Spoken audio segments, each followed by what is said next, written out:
Morning, welcome to the class of History and Civics of class 9. This is the summary of your syllabus of first term.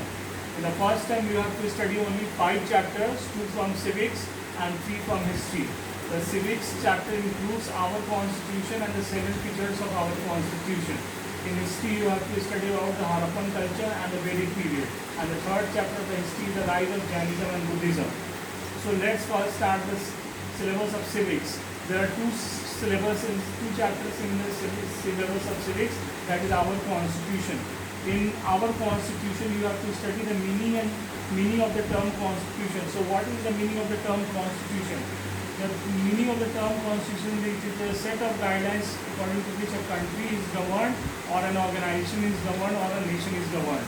जिसके एक set of guidelines होता है जिसके द्वारा एक राष्ट्र या एक ऑर्गेनाइजेशन या एक इंस्टीट्यूशन गवर्न होता है, उस सेट ऑफ गाइडलाइंस को हम कॉन्स्टिट्यूशन बोलते हैं, right. Next is what is constituent assembly.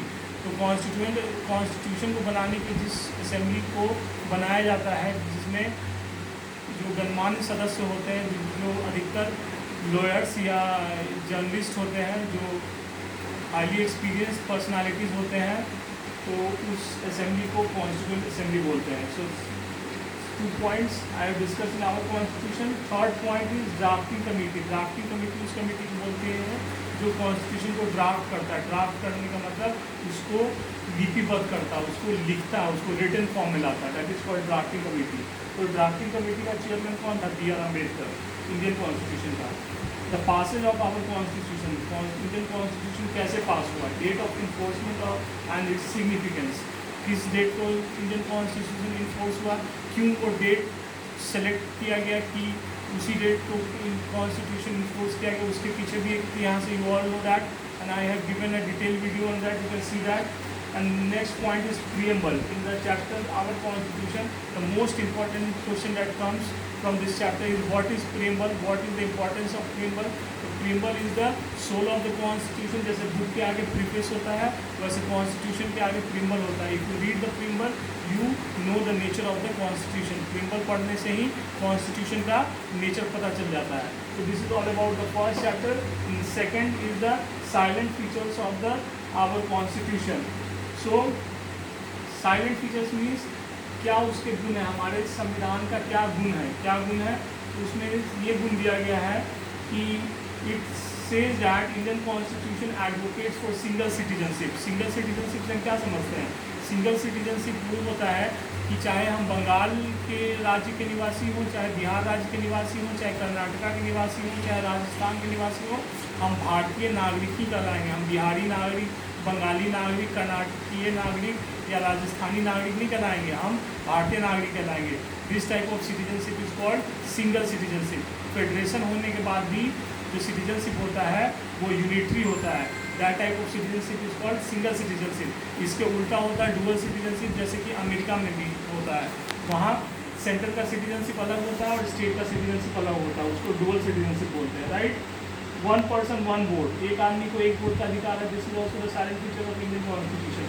Fundamental rights and fundamental duties. Fundamental rights क्या है? Those basic condition without which no human beings can make his personality to his best. अपना best हम तब तक नहीं दे सकते जब तक हमें फंडामेंटल राइट्स गारंटी नहीं किए जाएंगे। तो this is fundamental rights. What is fundamental duties? Fundamental rights free में नहीं आता, उसके लिए हमें कुछ ड्यूटी परफॉर्म करना पड़ता है। That duty is called fundamental duty.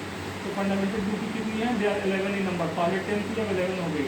Directive principle of the state policy. Directive principle of the state policy part 4 में है।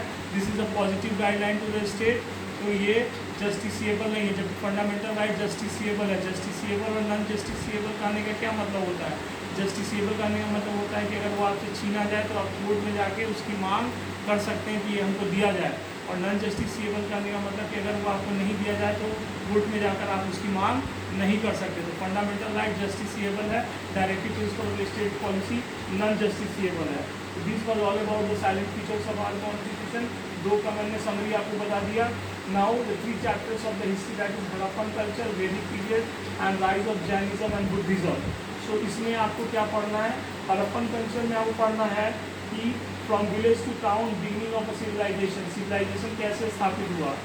4 civilization of the bronze age. Bronze age में कौन कौन से 4 सिविलाइजेशन है बुक में दिया हुआ, you can see that. Chief features of the Harappan civilization. Lothal Dockyard, end of Indus Valley civilization. So Lothal Dockyard is very important. Why Lothal Dockyard? बहुत scientific तरीके से बनाया गया था, शिप्स को लोड अनलोड करने के लिए बनाया गया था. एंड ऑफ सिविलाइजेशन के बारे में केवल अज्यूम किया जाता है, कोई उसका पुख्ता सबूत नहीं है कि इसी कारण से सिविलाइजेशन, इंडस वैली सिविलाइजेशन जिसको हड़प्पन सिविलाइजेशन भी कहा जाता है, इंडस वैली सिविलाइजेशन भी कहा जाता है, उसका एंड का कारण सर्टेनिटी के साथ नहीं कहा जा सकता, सिर्फ अनुमान लगाया जा सकता है. अनुमान लगाया गया है, अलग अलग हिस्टोरियन ने अलग अलग कारण बताया है. किसी ने फ्लड को कारण बताया है, किसी ने अटैक बाई आर्यंस को बताया है, किसी ने फायर को बताया है. तो अलग अलग हिस्टोरियन ने अलग अलग कारण बताया है. तो this was all about Harappan culture. Vedic period. वैदिक पीरियड में आपको क्या पढ़ना है? वैदिक पीरियड में आपको पढ़ना है coming of Indo Aryans. Indo Aryans कौन थे? कैस्पियन सी के पास और सेंट्रल एशिया से जो आर्यंस आए थे वो कुछ चले गए यूरोप और कुछ जो इंडिया आ गए. जो इंडिया आ गए उनको इंडो आर्यंस बोलते हैं. Archaeological source iron and pottery से उनके बारे में पता चलता है. अर्ली वैदिक एज जिसको वैदिक एज भी कहते हैं. सोशल कंडीशन क्या थी, इकोनॉमिक लाइफ क्या थी, रिलीजियस बिलीफ और प्रैक्टिसेस क्या थी, पॉलिटिकल लाइफ क्या थी, वैदिक लिटरेचर और साइंस कैसा था, लैटर वैदिक एज में क्या था, चेंजेस इन सोसाइटी और पॉलिटिक्स में क्या अंतर आया, इकोनॉमिक लाइफ और रिलीजियस लाइफ में क्या अंतर आया, इम्पैक्ट ऑफ आर्यन सिविलाइजेशन में क्या हुआ. That you have to study in the Vedic period. That I have given detail video on YouTube of North Point School. You can see the detailed video of each and every topic. And the last chapter of history that you have to study in the first time is Jainism and Buddhism. In this very topic you have to study the course Jainism and Buddhism, the birth of new religious sect. जब Brahmanism से लोग परेशान हो गए, उसके ritual से, उसके cost जो रिलीजन को प्रैक्टिस करने में जो कॉस्ट आ रहा था, उसके सैक्रिफाइस और रिचुअल्स को मेंटेन करने में जो कॉस्ट आ रहा था, that was not possible for a common man. तो people were in search of an alternative religion. तो उस अल्टरनेटिव रिलीजन के स्वरूप में हमारे सामने बुद्धिज़्म और जैनिज़्म आया. तो this led to the birth of Jainism and Buddhism in India. Right. So Jainism, lord Mahavir इसके फाउंडर थे. एंड लाइफ ऑफ महावीरा के बारे में पढ़ना है. Main belief system of Mahavira, teachings of Mahavira पढ़ना है. इम्पैक्ट ऑफ जैनिज़्म, जैनिज़्म का क्या इम्पैक्ट था. Buddhism, Lord Buddha was the founder of Buddhism. Life of Buddha, Buddha का लाइफ कैसा था, अपना घर बार यंग एज में अपनी वाइफ और बेटे को छोड़ के निकल गए. और उसके बाद उनको बोध गया में ज्ञान प्राप्त हुआ.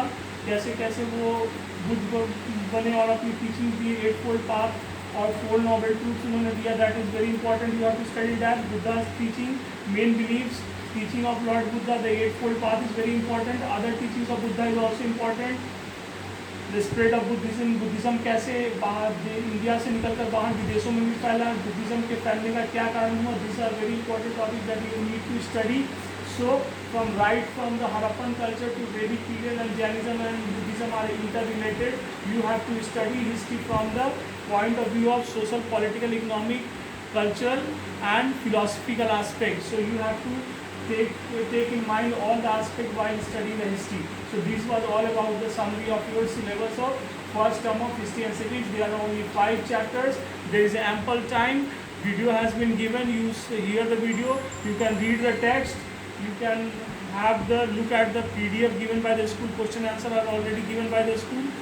Make the fair notebook of the PDF. I will see after the lockdown is over, and try to memorize your question and answer, and read as many times as possible, because history is something that needs repetition, because it is out of mind once it is left. And civics is something which is conceptual. There are 2 methods to learn history and civics. Either you learn or you understand. It is better you understand and then learn. This is the best way. So I hope you are safe and secure. Take care and stay safe. Bye.